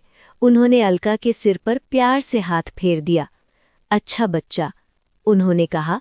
उनकी आंखों में बिल्कुल दादा जैसा प्यार था। इस अचानक अफेक्शन से अलका थोड़ा स्टिफ हो गया। उसने बस पोलाइटली स्माइल की और नॉड किया। स्टोन मदर आपको आशीर्वाद दे, उसने कहा। प्रीस्ट की मुस्कान और गहरी हो गई। अच्छा, तुम तीनों जाओ। ऑन्ड्रे ने अलका को थम्स अप दिया, फिर उसे और जेसन को चर्च के पीछे ले गया। अलका कुछ पूछ पाता उससे पहले ही ऑन्ड्रे ने एक्सप्लेन कर दिया। हाँ, होली मदर असल में स्टोन मदर ही है। होली मदर नाम बस प्रीचिंग के लिए ज़्यादा कन्वीनियंट है। हमारी जैसी ट्रेजर हंटिंग टीम्स के काम काफ़ी स्पेसिफिक होते हैं। मोस्टली हम चर्च की मदद करते हैं स्टोन मदर से रिलेटेड आर्टिफैक्ट्स और पॉसिबल ट्रेजर्स की इन्फॉर्मेशन ढूंढने में। समझ गया, अलका ने नॉड किया। ऑन्ड्रे ने आगे कहा, पाकर कभी मेरा सीनियर भी माना जा सकता था। तो ये बात थी। अलका को अचानक सब क्लियर हो गया। इसलिए पाकर ने बिना हिचकिचाए मुझे ऑन्ड्रे के टीम के हवाले कर दिया, और ऑन्ड्रे और बाकी सब लोग शुरू से ही मुझ पर इतना भरोसा कर रहे थे। जब वो टीम ज्वाइन हुआ था, तभी उन्होंने अपनी ऑलमोस्ट सारी सीक्रेट इन्फॉर्मेशन और ऑनगोइंग प्लान्स उससे शेयर कर लिए थे, जैसे मैं पहले से ही उनमें से एक था। उस वक्त अलका को ये सिर्फ उनकी ग्रुप कल्चर लगती थी। अब समझ आया, मैं हमेशा से ही उनमें से एक था। सोच में डूबा हुआ अलका ऑन्ड्रे और जेसन के साथ चलता रहा। चर्च के पीछे एक रास्ता था जो माउंटेन के अंदर टनल के थ्रू जाता था। टनल के बाद एक बड़ी सी केव थी। उसकी हाइट देखकर लग रहा था कि सी फर्स्ट जैसी शिप भी इजीली अंदर आ सकती है। आगे जाते ही उन्हें एक मेकशिफ्ट पोर्ट दिख गया। ये एक हिडन हार्बर था जो आइलैंड के क्लिफ्स के बीच छिपा हुआ था। शायद ऊपर का चर्च इसी हिडन पोर्ट को कवर करने के लिए बनाया गया है, अलका ने सोचा। तीनों साइड में एक बेंच पर बैठ गए और टाइम पास के लिए इधर उधर की बातें करने लगे। थोड़ी ही देर में अलका ने दूर समुद्र पर एक शिप देखी जो सीधा उनकी केव की तरफ आ रही थी। धीरे धीरे पूरी शिप कैवर्न के अंदर एंटर हो गई। अलका ने शिप को ध्यान से देखा। उसका फिगर हेड एक हेविली आर्मर्ड नाइट का स्टैचू था, हाथ में एक लॉन्ग स्वॉर्ड। हल गोल्ड और मिल्की वाइट कलर का मिक्स था, जिससे एक पवित्र सीक्रेट सी ऑरा आ रही थी। सेल्स बिल्कुल सफ़ेद थे, जिन पर एक एम्ब्लम बना था, 2 सिंपल लाइन से बने क्रॉस किए हुए हाथ, जिनके चारों तरफ गेहूं के गुच्छे बने थे। यही चर्च का सिंबल होगा, अलका ने सोचा। Chapter 59 touch. इसी पल केव की एंट्रेंस पर समुंदर का पानी अचानक उथल-पुथल मचाने लगा, बिल्कुल उबलते हुए पानी की तरह। ग्लू ग्लू की आवाज के साथ सी वाटर ऊपर उछल गया। पानी की एक दूरी दीवार बन गई जो केव के मुंह को सील कर रही थी। साथ ही केव के अंदर की दीवारों पर कुछ इवनली स्प्रेड अनजाने से स्पेल्स उभर आए। ये देखकर आंद्रे ने भौएं से कोड़ी, लेकिन फिर भी उसने कोई डिफेंसिव स्टांस नहीं ली। आंद्रे, ऊपर आओ। ऊपर से आई आवाज सुनते ही आंद्रे ने एक हाथ से अलका को और दूसरे हाथ से जेसन को पकड़ा और सीधा ऊपर जंप कर गया। अगले ही पल तीनों शिप के डेक पर थे। डेक पर संभलते ही अलका ने आसपास देखा। पेंट और एक्सटीरियर को छोड़ दे तो शिप का इंटीरियर बाकी शिप्स जैसा ही लग रहा था, लेकिन ये ऑलमोस्ट पक्का था कि इसमें भी स्पेल इम्ब्यूड ऑटोमेटिक सिस्टम्स लगे हुए थे, क्योंकि पूरे डेक पर सिर्फ 3 चर्च मेंबर्स मौजूद थे। तीनों ने सिंपल ग्रे रोब्स पहनी हुई थी, हुड से चेहरा छुपा हुआ और एक सीधी लाइन में खड़े थे, हाथ छाती पर क्रॉस किए हुए। आंद्रे ने उन्हें देखा। ये क्या हो रहा है? अचानक जगह को सील क्यों कर दिया? बीच वाले चर्च मेंबर ने थोड़ा सा सर उठाया। क्योंकि यहीं पर टच कराया जाएगा। शिप पर? यहीं?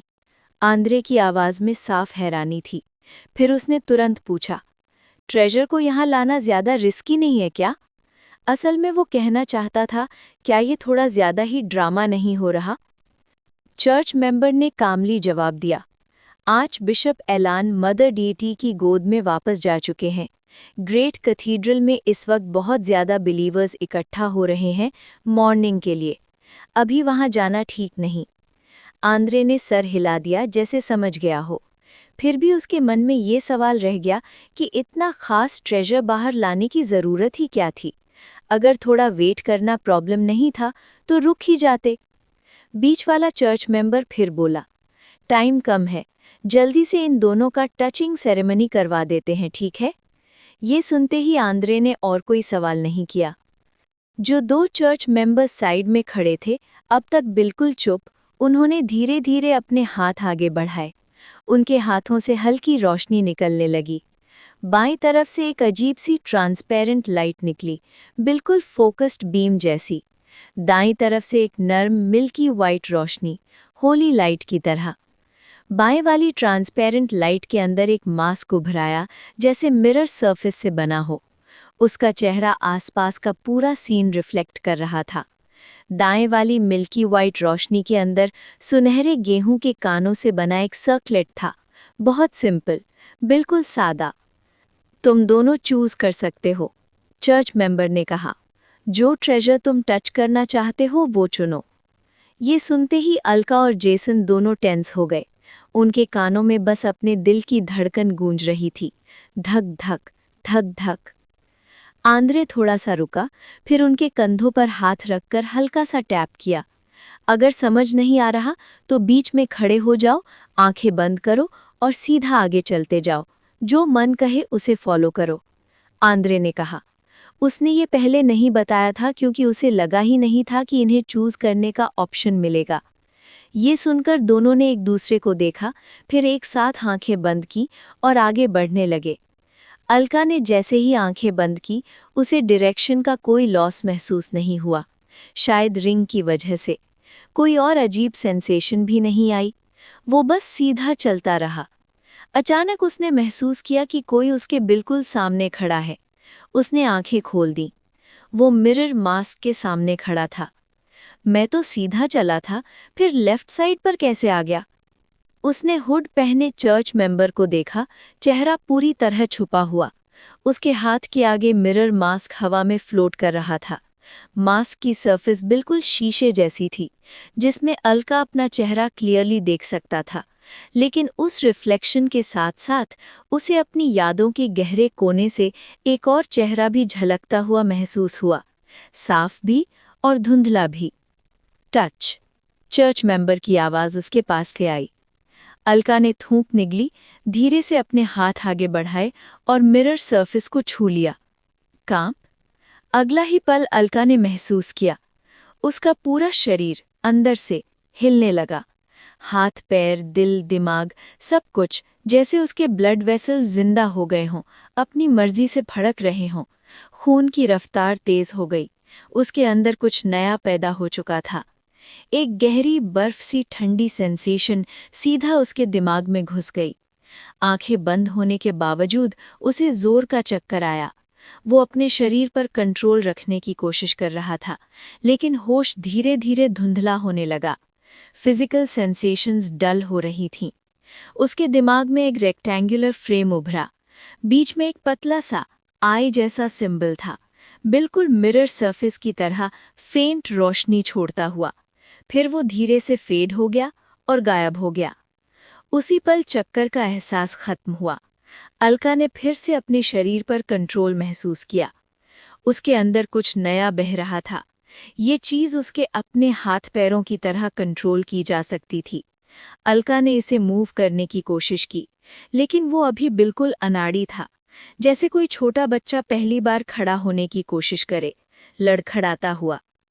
आखिरकार अलका बस इतना ही कर पाया कि इस नई पावर को बेकार में फूटने से रोक सके और उसे उस जगह तक सीमित रखे जहां से ये शुरू हुई थी। जब उसने अपने शरीर के अंदर का केओस स्टेबल कर लिया, तब अलका ने आंखें खोल दी। मिरर मास्क गायब हो चुका था। जिस चर्च मेंबर के हाथ में वो था, वो भी गायब था। दूर सिर्फ आंद्रे और बीच वाला चर्च मेंबर खड़े थे, दोनों लड़कों को देख रहे थे। उसके दाईं तरफ जेसन भी आंखें बंद किए खड़ा था। उसके शरीर के इर्द गिर्द हल्की सी मिल्की वाइट रोशनी मंडरा रही थी। अलका को होश में देखकर आंद्रे ने आखिर में चर्च मेंबर को एक सिग्नल दिया। फिर बिना कुछ कहने का मौका दिए उसने अलका और जेसन को उनके कॉलर से पकड़ा और शिप से नीचे जंप कर गया। जैसे ही वो शिप से बाहर आए, केव एंट्रेंस पर बनी पानी की दीवार टूटने लगी। पानी वापस समुंदर में गिर गया।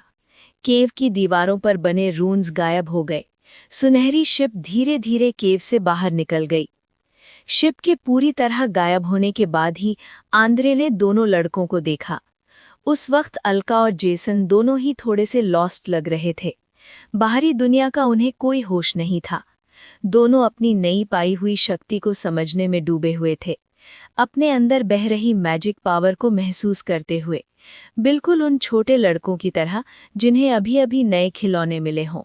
Chapter 60 mirror. पहले शिप पर वापस चलते हैं, आंद्रे ने कहा और दोनों को वही रास्ता फॉलो करवाते हुए ले गया। चर्च से निकलते ही आंद्रे ने हाथ उठाया और उंगलियों को रब किया। हवा में एक के बाद एक लाइंस उभर आईं, छोटी छोटी चिड़ियों जैसे पैटर्न्स बने और उड़ते हुए गायब हो गए। टाउन से गुजरते हुए उनकी नज़र चैडाइट और वनेसा पर पड़ी, जो भी शिप की तरफ ही जा रही थी। दोनों के चेहरों पर कन्फ्यूजन साफ दिख रहा था, लेकिन दोनों चुप रहे और सीधा डॉक की तरफ बढ़ गए, जहां से शिप पर चढ़ना था। शिप पर वापस पहुंचते ही कोर टीम के सब लोग डेक पर इकट्ठा हो चुके थे। क्या हुआ? तुम लोग इतनी जल्दी वापस कैसे आ गए? बॉबी ने क्यूरियोसिटी से पूछा। ये एक रेयर शांत आइलैंड था और वो अभी अभी शोर पर उतरा ही था कि आंद्रे का मैसेज आ गया वापस आने के लिए। फिर उसकी नज़र अलका और जेसन पर पड़ी। तुम लोगों ने ऑलरेडी टच कर लिया? उसने थोड़ा सरप्राइज से पूछा। आंद्रे ने सीधा जवाब दिया, एक छोटा सा एक्सीडेंट हो गया था, इसलिए टचिंग सेरेमनी डायरेक्टली शिप पर ही करनी पड़ी। ये सुनते ही सब लोग समझ गए और सिर्फ नॉड किया। क्यूरियोसिटी थी, लेकिन किसी ने ज्यादा सवाल नहीं पूछे। फिर आंद्रे ने अलका और जेसन की तरफ देखा। तुम दोनों अभी अभी टच करके आए हो, तो पहले अपने रूम्स में जाओ। तुम्हारा हाल देख के लग रहा है तुम डिस्टर्ब होना बिल्कुल नहीं चाहोगे। आंद्रे के थोड़े टीजिंग टोन को सुनकर दोनों ने बिना सोचे नॉट किया और आफ टावर की तरफ चल पड़े, काफ़ी जल्दी जल्दी। बाकी सब लोग समझ गए थे, ये फेज सबने खुद एक्सपीरियंस किया था। अलका ने रूम का दरवाज़ा खोला और सीधा बेड पर गिर गया, एक गहरी सांस लेते हुए। वहीं लेटे हुए उसने अपना राइट हैंड ऊपर उठाया और जोर से मुट्ठी बंद की। महसूस हो रहा है मेरी स्ट्रेंथ सच में काफ़ी बढ़ चुकी है और जैसे जैसे मैजिक पावर अंदर सर्ज कर रही है इन्हांसमेंट और बढ़ता जा रहा है। ये सेंसेशन काफ़ी क्लियर है, लेकिन जो चीज़ मुझे ज़्यादा कंफ्यूज कर रही है वो मेरी लेफ्ट फोरआर्म का अंदर का हिस्सा है। ट्रेजर टच करने के बाद मैजिक पावर के सर्ज के साथ वहाँ एक टैटू जैसा निशान उभर आया, बिल्कुल टूटी हुई चेन की तरह। पहले तो ये बिल्कुल नहीं था। मैजिक पावर के साथ ये क्यों अपीयर हुआ अभी समझ नहीं आ रहा, बाद में दूसरों से पूछना पड़ेगा। लेकिन उससे भी ज़्यादा इम्पॉर्टेंट वो स्पेल था जो मास्क को टच करते ही उसके दिमाग में उभरा था।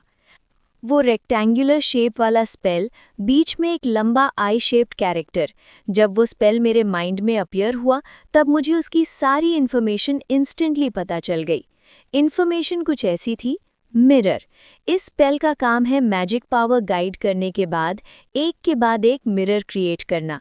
इन मिरर्स का साइज, हार्डनेस और मूवमेंट डायरेक्शन कंट्रोल की जा सकती है।